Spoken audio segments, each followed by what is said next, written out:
खुद एक संत उत्तर प्रदेश के मुख्यमंत्री हैं, कहीं ऐसा तो नहीं है कि सब चीज़ें विधान के हिसाब से सही हुई, लेकिन जो कहते हैं मुंडे मुंडे मतर भिन्ना, उस वजह से ये बातें हो रही? देखिए, विधान कोई मुंड में नहीं होता है। आपकी ये गलत धारणा है कि विधान मुंड में होता है। विधान पहले से लिखा हुआ होता है। अंबेडकर चले गए, नेहरू चले गए, राजेंद्र प्रसाद चले गए, 176 लोग जिन्होंने संविधान सभा में काम किया था, उनके हस्ताक्षर संविधान के अंत में हैं, वो सब चले गए, लेकिन संविधान जहाँ का तहाँ है।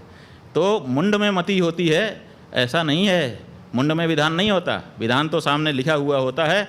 मुंड तो उसकी समयानुसार व्याख्या करता है। इतनी छूट है मुंड को कि अपने समय के अनुसार तुम व्याख्या कर लो, लेकिन मुंड को लाइन अपने अनुसार क्रिएट करने की छूट नहीं है कहीं पर भी।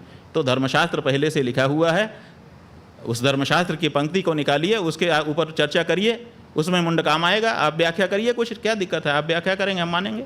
लेकिन व्याख्या करने के लिए कौन आया? किसने पंक्ति बताई कि हाँ यहाँ ये पंक्ति है?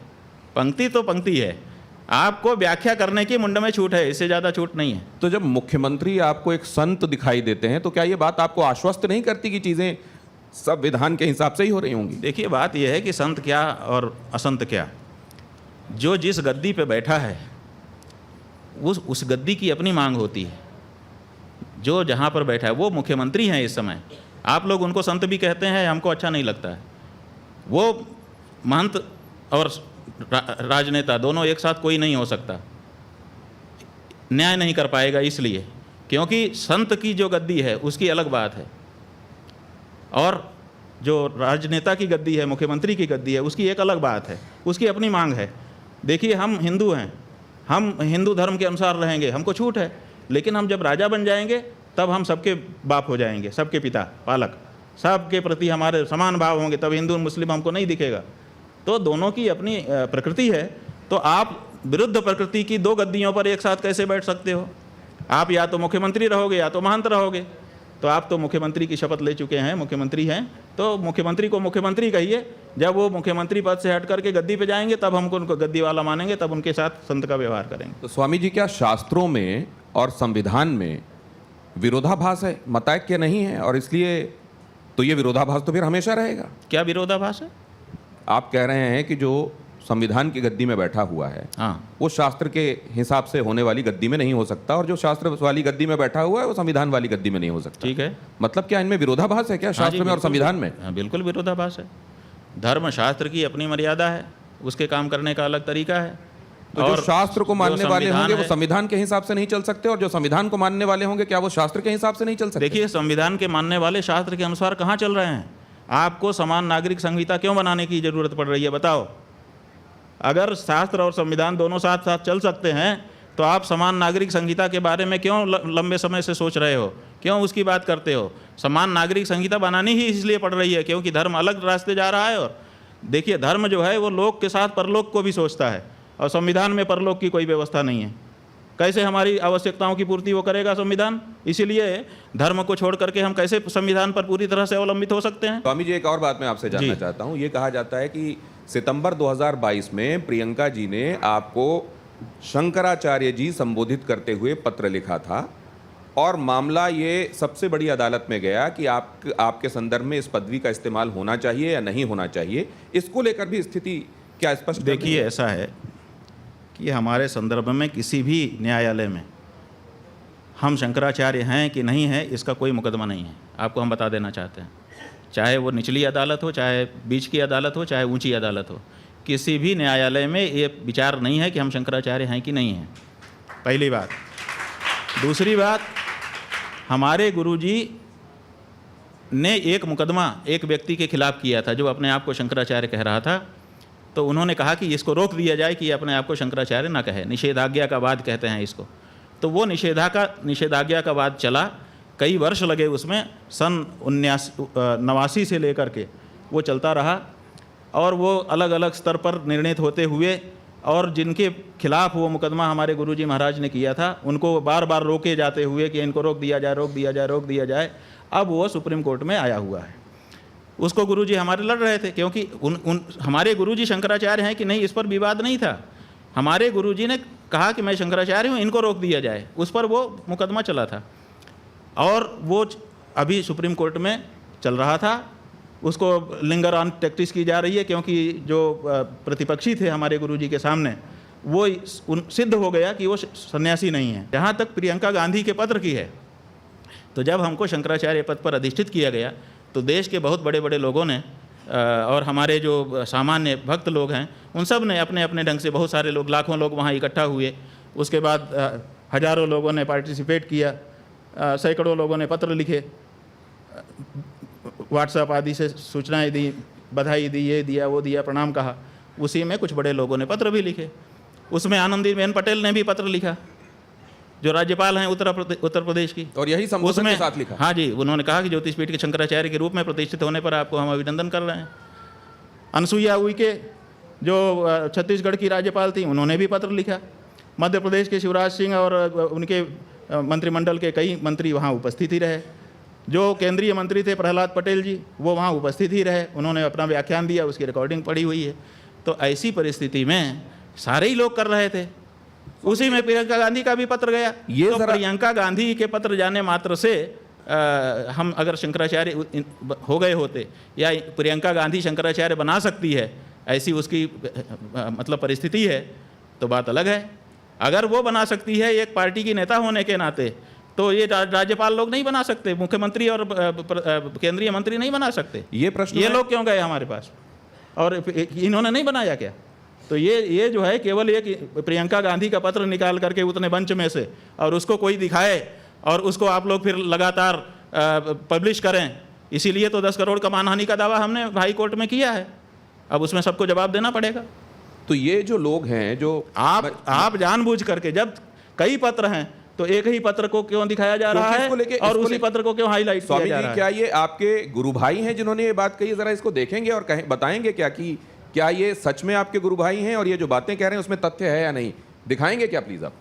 अरे अमुक्तेश्वर की लोगों को मार रही है, किडनैप कर रही है, राम भगवान की प्रतिष्ठा के ऊपर आपत्ति उठा देता है, सन्यासी बनकर शादियों में चले जाता है, झूठ बोल देते हैं।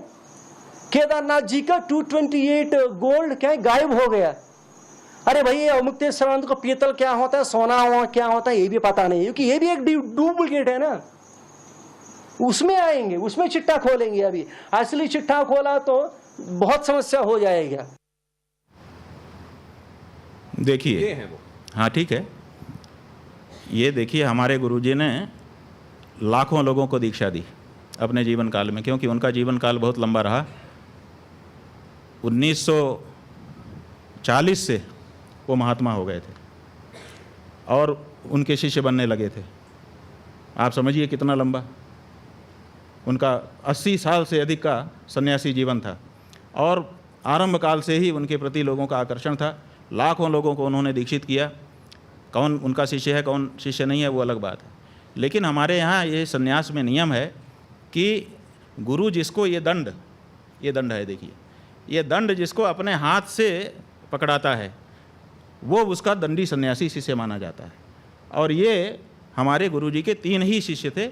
एक का अब देह छूट चुका है, 2 हम लोग हैं, एक द्वारका के शंकराचार्य जी हैं, एक हम हैं। इनके अलावा किसी को महाराज श्री ने अपने हाथ से दंड नहीं दिया, इसलिए उनका कोई दंडी सन्यासी शिष्य नहीं। उसी में कह रहा है कि इन्होंने सोना गायब कर दिया। आपने सोना गायब कर दिया? हाँ, माने मठ का सोना गायब कर दिया। तो अगर हमको सोना पीतल का भेद नहीं पता था तो हमने पीतल क्यों गायब नहीं किया, सोना ही क्यों गायब किया? नहीं माने खुद की बात पे स्थिर नहीं रह पा रहा है वो। और फिर वो कहता है कि 228 किलो सोने की बात करते हैं। हमने अकेले ने थोड़े की है, उसमें तो पूरा मीडिया, 50 मीडिया घराने शामिल हैं जिन्होंने 230 किलो सोने की, 228 किलो सोने की बात की है। अकेले हम हो तो हम उसके बारे में बात करें। 228 किलो सोने को लेके आप लोगों की तरफ से कोई FIR दर्ज कराई गई है? देखिए, बात यह है कि 228 किलो सोने के बारे में हमने अकेले नहीं कहा है। सब मीडिया ने 1 महीने तक इस स्टोरी चलाई है। और जो कमेटी है, कमेटी ने उसको विज्ञप्तियाँ जारी की हैं, कमेटी ने वक्तव्य जारी किए हैं और वीडियो आया है, फोटो आए हैं। वहाँ पर 6 महीने के लिए विशेष सुरक्षा की गई है सोने की। ये सब ऑन रिकॉर्ड है। क्या FIR करें आप बताओ? हमारा ही मंदिर है भाई शंकराचार्य के रूप में हमारा मंदिर है बद्रीनाथ केदारनाथ, शंकराचार्य जी ने उसका उद्धार किया है और हमारी ही कमेटी है, हम किसके खिलाफ FIR करें? आने वाले संदर्भ में कोर्ट का रिमार्क जो ये आया कि साधु संत तो मान अपमान से सम्मान निरादर आदर ही सब संत सुखी विचरंत मही वाला जो भाव था, उसको आपने कैसे देखा? वो कहते हैं कि साधु संतों का क्या मान क्या अपमान। तो सवाल ये है कि जो लोग कानून बना रहे थे मानहानि के, क्या वो लोग आपसे कम जानकार थे कानून के? उसी समय क्यों उसी में एक क्लाज नहीं जोड़ दिया गया कि साधु संतों के लिए ये कानून लागू नहीं होगा, क्योंकि वो तो मान अपमान से परे हैं। एक सन्यासी अपने मान अपमान से ऊपर है, हमारा पीठ मान अपमान से ऊपर नहीं है। हमारे पीठ की गरिमा की रक्षा वो हमारा कर्तव्य है और किसी भी हिंदू का कर्तव्य है। तो हम जो मानहानि के मुकदमे में गए हैं, अपने पीठ के सम्मान के लिए गए हैं, हम इसके लिए नहीं गए हैं कि हमारा मान अपमान। हम तो ऊपर हैं और आगे भी रहेंगे, लेकिन जिस पीठ पर हम हैं वो हमसे तादाद में संबंध उसका बन गया है। पीठ और हम अब दो अलग अलग नहीं हैं, इसलिए हमारे में पीठ का अक्स आता है। हम जब जाते हैं तो लोग कहते हैं, ये नहीं कहते हैं कि अभी मुक्तेश्वरानंद आया है, 1-2% कहते होंगे, अधिकतर लोग कहते हैं शंकराचार्य आया। तो इसका मतलब कि पीठ से हमको जोड़ करके देखते हैं। तो पीठ के महात्म्य की रक्षा करना, उसकी महिमा गरिमा की रक्षा करना जो पूर्व आचार्यों ने की है, वो हमारा कर्तव्य है और उसके लिए हम गए हैं। ये बात न्यायाधीश महोदय को समझनी पड़ेगी और ऐसी टिप्पणियों से बचना होगा। हम उनसे अनुरोध करना चाहेंगे आपके माध्यम से कि उनको जो टिप्पणी करना हो हम बिल्कुल रोक नहीं लगाएंगे, लेकिन वो सब लिख दें, लिखित में दें, ताकि हम उसके लिए जवाब कर सकें। ऐसी टिप्पणी ना करें कि अखबार में छपवा दें और उसके बाद बात खत्म हो जाए। तो अब इस चर्चा के आखिरी चरण की तरफ मैं बढ़ रहा हूं, लेकिन एक सवाल ये कि सनातन धर्म के जो मानने वाले लोग हैं, वो जब ये देखते हैं कि आप प्रधानमंत्री नरेंद्र मोदी को आशीर्वाद देते हैं तो बहुत सारे लोग उसमें प्रसन्न होते हैं, लेकिन फिर वो ये भी देखते हैं कि उद्धव ठाकरे जो बड़ी दूर तक भारतीय जनता पार्टी के साथ हिंदुत्व का ही झंडा लेकर चलते रहे, आज वो तुष्टीकरण वाले खेमे में खड़े हुए हैं, लेकिन आपका आशीर्वाद उनको भी मिल जाता है। तो इसमें वो कन्फ्यूजन होता है कि असल में स्वामी जी सनातन का झंडा पकड़ के चलने वाला मानते किसको हैं?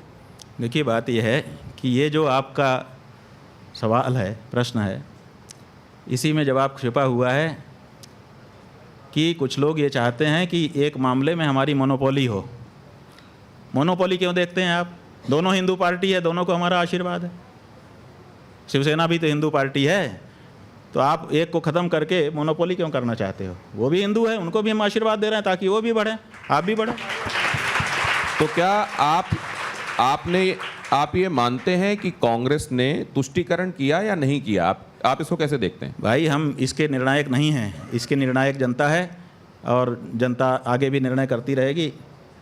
लोगों का काम है अपने अपने ढंग से अपनी अपनी करनी को दिखाएं, जनता निर्णय करती है। हम कौन होते हैं कि किसी के बारे में कहने वाले? ये आपके पास दो, ये जिसमें एक में यस लिखा हुआ है और एक में नो लिखा हुआ है। वैसे तो ये टेबल टेनिस हाँ, ना लिखते तो अच्छा होता, हम अंग्रेजी में जवाब हम देंगे। शंकराचार्य जी, मुझे मालूम है कि आपको यस या नो के बारे में बहुत अच्छे से चीजें पता है और इन सवालों के संदर्भ में तो बहुत ही अच्छे से पता है। वैसे तो मेरा तो ये अनुरोध, ये काला जो है ये ना होगा और लाल जो है हाँ होगा। काला ना होगा और लाल हाँ होगा। यस नो मैं नहीं दिखाऊंगा, शायद ये आंग्ल भाषा की वजह से। अगर ये हिंदी में लिखा होता तो स्वामी जी उसको हाँ या ना के तौर पे दिखाते। ये मुझे मंजूर है, क्योंकि टाइम्स नाउ नवभारत है, ये हिंदी का चैनल है। बिल्कुल ठीक है अगर आप यस या नो की जगह हाँ या ना में जवाब देना चाहते हैं। तो ये रैपिड फायर है और वैसे तो मैं अपने मेहमानों से अनुरोध करता हूं कि उनको हाँ या ना में से कोई एक जवाब देना होता है, लेकिन मैं धर्माचार्य से इस समय बात कर रहा हूं, तो उनके पास ये सुविधा है कि अगर वो समझते हैं कि ये दोनों नहीं तो दोनों मिला देंगे मिला देंगे। तो मेरा अब ये राउंड शुरू होता है, इसको रैपिड फायर। आप लोगों को मजा आ रहा है ना इस इंटरव्यू में? ये है रैपिड फायर राउंड। इसमें जल्दी जल्दी सवाल पूछे जाते हैं और जल्दी जल्दी उसका उत्तर इसलिए यस या नो में आता है। पहला तो ये है सोचने का मौका ना हो ताकि सोचने का मौका सही अंदर जो है वही निकले, ये मतलब। तो पहला सवाल इसमें यह है कि अयोध्या में राम मंदिर बना है, ये सही है या गलत है? अयोध्या में राम मंदिर बना है, ये सही है। मोदी सरकार में हिंदू गर्व से भरा हुआ है, यस या नो? हिंदुओं पर खतरा इस्लामिक कट्टरपंथ से है। रोहिंग्या बांग्लादेशियों को देश से बाहर करना चाहिए। क्या जाति की राजनीति सनातनियों को जोड़ेगी? क्या जाति की राजनीति सनातनियों को जोड़ेगी? अब यहां पे ये रैपिड फायर समाप्त हुआ यस या नो के तौर पर। अब केवल दो नाम हैं, एक है राहुल गांधी और एक है नरेंद्र मोदी। स्वामी जी राहुल गांधी का नाम उसमें ठीक समझते हैं या नरेंद्र मोदी का नाम ठीक समझते हैं? अब ये उनसे अनुरोध है, सनातन संस्कृति के रक्षक कौन? वो कह रहे हैं इन दोनों का ही नाम इसके संदर्भ में वो नहीं लेंगे। आतंकवाद से बेहतर मुकाबला कौन कर सकता है, नरेंद्र मोदी या राहुल गांधी? अब इसमें कैसे हम हाँ ना कहेंगे? ये तो आपको अच्छा, नाम लेना है, नाम लेना। हाँ नाम लेना। देखिए 10 साल से आतंकवाद के बारे में नरेंद्र मोदी प्रयास कर रहे हैं और कहीं ना कहीं तो अंकुश तो लगाया ही हुआ है। तो नरेंद्र मोदी नाम ले रहे हैं आप? माने ये परखे जा चुके हैं, अभी उनकी परख नहीं हुई। नरेंद्र मोदी नाम लिया है लेकिन ये परखे जा चुके हैं इसलिए नाम लिया है। चलिए, सच्चा शिव भक्त कौन, नरेंद्र मोदी या राहुल गांधी? भैया दोनों राजनीतिक हैं। शिव भक्त तो जो होगा, देखिए शिव भक्त का पहचान क्या है? शिव भक्त की पहचान यह है कि भगवान शिव का अभिषेक गाय के दूध से होता है। भगवान शिव की जो ध्वजा है उसके ऊपर बैल का चिन्ह बना हुआ है, वृषभ ध्वज। तो जो गाय की हत्या रोके वो शिव भक्त है, उसके अलावा सब दिखावा है।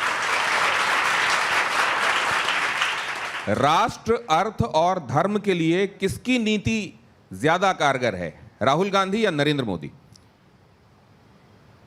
देखिए एक की पहचान हुई है, दूसरे की अभी हुई ही नहीं है, हम कैसे बोल दें? दोनों के परख होने के बाद ही ऐसे प्रश्न का जवाब दिया जा सकता है। 2029 में अगला प्रधानमंत्री कौन, राहुल गांधी या नरेंद्र मोदी? जिसको देश की जनता चाहेगी। तो जिस युक्ति युक्त बात करने के लिए अभी मुक्तेश्वर आनंद जी, शंकराचार्य जी जाने जाते हैं, उसी तरीके से उन्होंने इन सवालों का जवाब दिया।